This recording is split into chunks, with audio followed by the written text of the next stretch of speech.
44esima edizione della Suesopa ai Ponti, un classico per Venezia, una passeggiata di solidarietà che il 14 aprile porterà migliaia di persone a invadere pacificamente la città più bella del mondo. Per scoprire anche quelli che sono i luoghi meno conosciuti.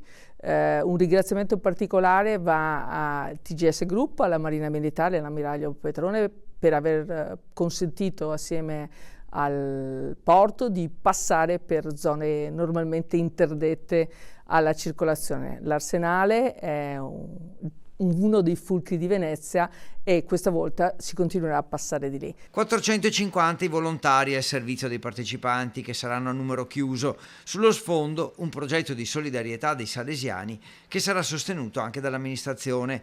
Quest'anno l'intera manifestazione è dedicata a Marco Polo, con il riconoscimento ufficiale del Comitato Nazionale per le celebrazioni dei 700 anni dalla morte del viaggiatore, ambasciatore e mercante della Repubblica di Venezia. Quest'anno attraversiamo alcune aree verdi che spesso sono sconosciute ai più, da Parco Savorgnan al Giardino Papadopoli. Entriamo ovviamente anche quest'anno nell'Arsenale di Venezia, entriamo nell'area portuale di Venezia. Diventano molti e sempre di più i punti focali della manifestazione. Lo scopo è conoscere altre zone di Venezia che non siano la solita affollatissima Piazza San Marco. Ricordiamo che i percorsi sono due: il percorso completo che parte da Piazza San Marco e arriva a Piazza San Marco di 11,6 km per 38 ponti, e il percorso breve invece, ideale per le scolaresche, di 5,6 km per 28 ponti, che parte dal porto di Venezia e arriva anche questo in Piazza San Marco. Piazza San Marco sarà però il luogo delle premiazioni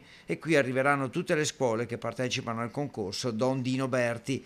Aumentati anche i premi: 300 euro di buoni spesa per le scuole con almeno 100 partecipanti, 500 euro per le scuole che superano i 150 partecipanti.